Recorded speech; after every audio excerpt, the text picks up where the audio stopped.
Bonjour.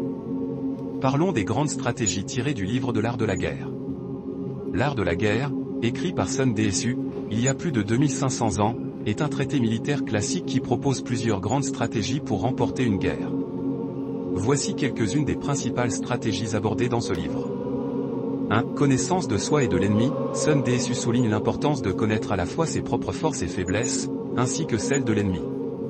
Comprendre les forces et les faiblesses de chaque côté permet de prendre des décisions stratégiques éclairées.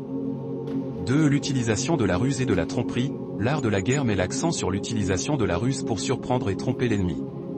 Cela peut impliquer de dissimuler ses véritables intentions, de créer des leurres ou des distractions, ou d'adopter des tactiques inattendues. 3. L'importance de la logistique. Sun Tzu souligne l'importance de l'organisation et de la planification logistique pour soutenir les opérations militaires.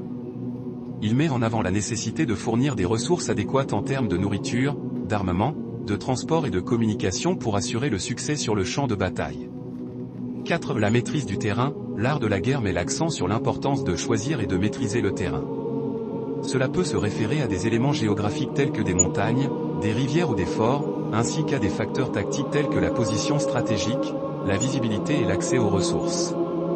5. La gestion des ressources. Sun Tzu souligne l'importance de la gestion stratégique des ressources, en évitant l'épuisement des forces et en utilisant efficacement les ressources disponibles.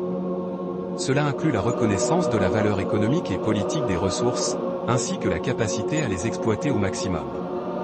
Ce ne sont que quelques-unes des grandes stratégies présentées dans l'art de la guerre. Ce livre regorge de sagesse stratégique et peut être appliqué à d'autres domaines, en dehors du contexte militaire, pour guider des décisions stratégiques. Appliquer l'art de la guerre pour gagner un électorat nécessite une adaptation des principes stratégiques aux réalités politiques. Voici quelques stratégies qui peuvent être tirées de l'art de la guerre pour cette situation. 1. Connaissance de l'électorat. Il est essentiel de comprendre les besoins, les intérêts et les préoccupations de l'électorat ciblé. Analyser les données démographiques, les tendances politiques et les problèmes les plus importants pour les électeurs afin de développer une stratégie qui résonne avec eux. 2. L'utilisation de la ruse et de la manipulation. La politique implique souvent des tactiques de persuasion et de manipulation. Il peut être nécessaire d'utiliser des messages percutants, de créer des alliances stratégiques ou de changer de position sur certains sujets pour gagner la confiance et le soutien de l'électorat.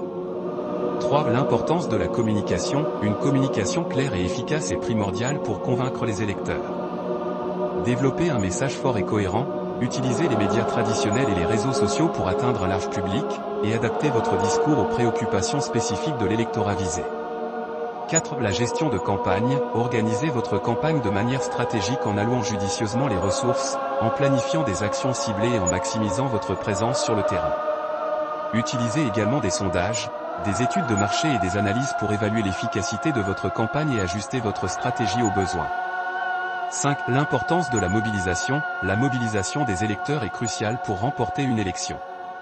Établissez un réseau solide de partisans, engagez-vous activement dans les communautés locales, organisez des événements et encouragez les électeurs à voter et à soutenir votre candidature. Il est important de noter que ces conseils doivent être appliqués de manière éthique et transparente.